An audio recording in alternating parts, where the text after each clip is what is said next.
Good afternoon, ladies and gentlemen. How's everybody doing out there this fine Sunday afternoon? I'm doing great, wonderful, and awesome, I hope.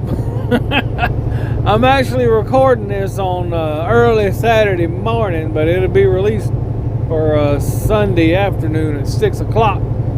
I know I ain't been able to keep them up every week, but I'm going to keep on going when I can. Like I said, it may not be as strictly scheduled as before, but I'm going to get them up when I can. It may get back pretty strict, but who knows how things will go. But without further ado, we're going to carry on with our Bible story study time. All right, now I was listening to some videos this week, and a Bible story came across that I haven't heard in a long time, if ever. I'm pretty sure I had to hear it somewhere, but it was almost like it was for the first time again. But this Bible study is in 1 Samuel 25. It's about King David while he was in the wilderness, a man named Nabal, and his wife named Abigail. Alright, so I'm not going to be reading it directly out of the text. I'm going to just speak it, and y'all can go back and study it. And if I get something wrong, y'all feel free to tell me in the comments, because I do love it when y'all comment. Miss Francine and Mr. Christopher and CPAP, all y'all, I do appreciate the comments. So here we go. Let's jump right on in. Now, King David was in the wilderness. I believe he had 600 troops with him at this time. So while they were in the wilderness, they were greeted and surrounded by a lot of this man's Nabal's sheep and his herdsmen and things. And well, they took it upon themselves to make sure that Mr. Nabal's possessions were well protected, basically forming a wall around his men and sheep and all of his possessions out there in the wilderness to make sure that everything went well for Nabal. Now granted, Nabal did not ask for this service, but they gave it, and it came time for the shearing of the sheep and everything. So King David, well, he was not king yet, future King David, sent word to Nabal through his young men and asked, for a little bitty tiny piece of the pie, a little bit of help, some bread and stuff for his men, and well, long story short, old Nabal was really rude, and it was like, who is this man named David? And he was really a lot like a lot of people nowadays. They thought they were a lot more than what they are.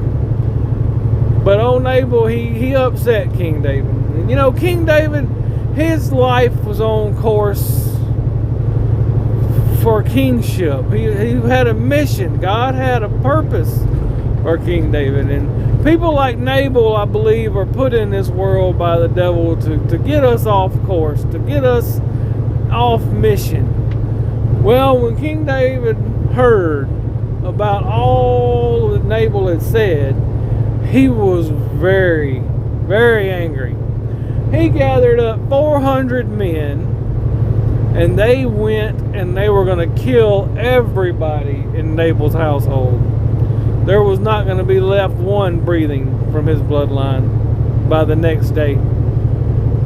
But luckily for everybody, Abigail, Nabal's wife, had caught wind of what Nabal has done. So she gathered up some supplies and bread, and she got on her animals and ran out there as fast as she could to meet David and all of his troop that he was bringing. And when she found him, she got down and she begged him for her husband's life and for him to have mercy, saying that he didn't need to waste his time on basically this fool that spoke so vilely and so ignorantly about King David. and said it, it would tarnish his path to kingship to go and deal with this worthless person. She was begging for her husband's life, and old King David said, surely you must have been sent to me by God Almighty, because if it were not for you, not one person in your household would be alive tomorrow. So he relented, and he did not go and commit so much murder. And so Abigail went back home, and when she got back, there was a feast going on. Hold on just a second. Sorry about that. I had a phone call coming in from my beautiful bride. But like I said, Abigail got back home, and there was a feast happening, a full-on party. And so she didn't tell her husband Nabal that night. She waited till the next morning, and she told Nabal about what had happened and how she had took some stuff out there to King David and his crew.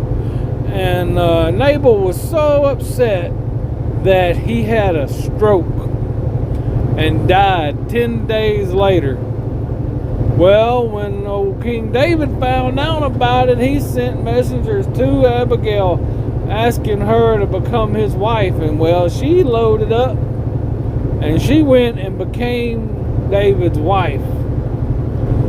And I think that's a pretty awesome thing, that they didn't waste no time, and he valued her wisdom and so much that he decided to marry her, which he had many wives. He had many possessions. He was growing in notoriety. He was on his way to be the king. And I just thought that was a story with a lot of twists and turns in it that just kind of sticks in my head, because Abigail was a wise woman, and she protected her family with the only things that she could,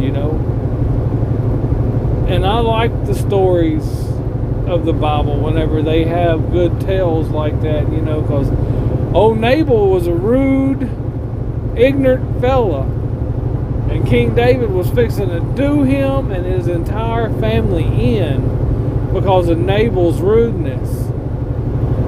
And that was going to deter King David from his mission in life, fooling around with this guy, being enraged by his ignorance.